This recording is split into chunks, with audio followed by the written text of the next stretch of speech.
Mengapa Belanda melakukan penyerangan terhadap rakyat Bali?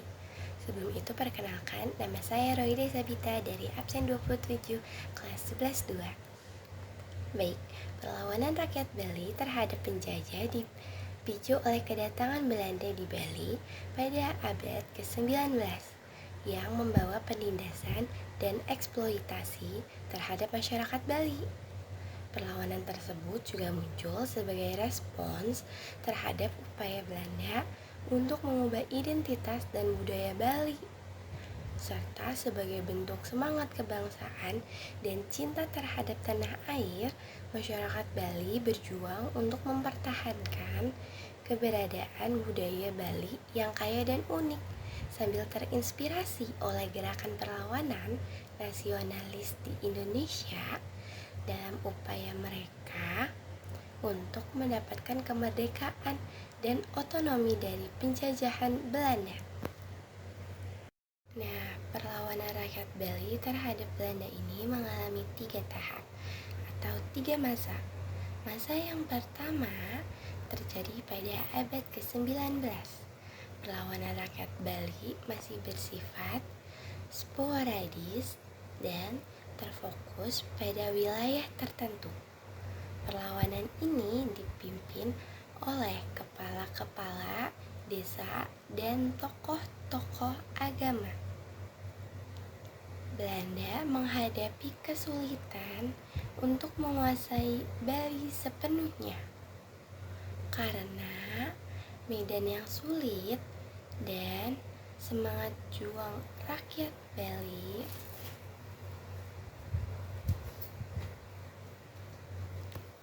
Masa yang kedua terjadi pada awal abad ke-20. Perlawanan rakyat Bali semakin terorganisasi dan terpusat. Perlawanan ini dipimpin oleh tokoh-tokoh seperti Ida Bagus Made Jelantik dan I Gusti Ngurah Made Agung. Perlawanan ini berlangsung lebih lama dan lebih sengit dengan beberapa pertempuran besar yang terjadi.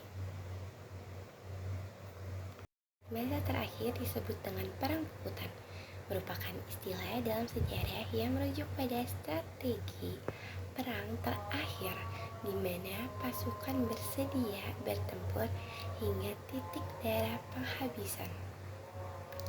Nah, salah satu perlawanan puputan yang terkenal adalah Perang Puputan Margarana. Perang ini terjadi pada tanggal 20 November 1946 atau abad ke-20 antara pasukan Indonesia melawan Belanda di Bali. Perang Puputan Margarana ini dipimpin oleh Kolonel Anumerta I Gusti Ngurah Rai, seorang tokoh pahlawan nasional yang berperan penting dalam perjuangan melawan penjajah Belanda. Ia meninggal dalam pertempuran tersebut di Marga Tabanan, Bali. Pasukan yang dipimpinnya dikenal dengan nama Tongkring Garing Box dan pertempurannya terakhir dinamakan Puputan Margarana. Istilah puputan dalam bahasa Bali memiliki arti serba, sedangkan Margarana merujuk pada pertempuran di Baik, perundingan damai sebelumnya telah ditawarkan kepada I Gusti Ngurah Rai, namun ditolaknya dengan tegas. Ia bersikeras untuk terus melawan Belanda jika masih berada di Bali. Nah, peristiwa ini menunjukkan semangat dan tekad yang kuat dalam melawan melawan penjajah.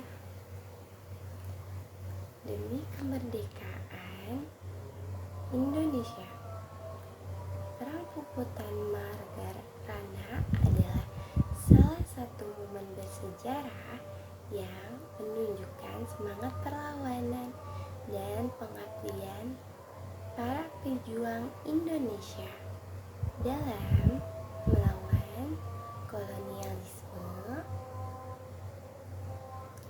Nah, pertempuran ini menunjukkan keberanian dan kesetiaan para pejuang Bali dalam mempertahankan tanah airnya. Melalui perlawanan puputan seperti ini, Indonesia mengukir sejarah perjuangan yang membanggakan dan di mana para penduduk Bali telah mengeluarkan apa yang mereka bisa. Maka dari itu, masa ini disebut sebagai perlawanan puputan, yang berarti bentuk perlawanan terakhir rakyat Bali terhadap penjajahan Belanda, yang ditandai dengan semangat, pantang menyerah, dan rela mati demi mempertahankan tanah air dan kehormatan. Perlawanan ini terjadi di beberapa wilayah di Bali seperti Denpasar, Margarana, dan Badung, Klungkung, dan Karangasem antara tahun 1906 hingga 1908. Meskipun gagal menghentikan penjajahan Belanda, semangat rakyat Bali menjadi simbol perlawanan dan patriotisme. Rakyat Bali menunjukkan tekad mereka untuk mempertahankan kehormatan, semangat pantang menyerah, dan keberanian dalam berkorban demi tanah air. Sekian dari saya, kurang lebih mohon maaf.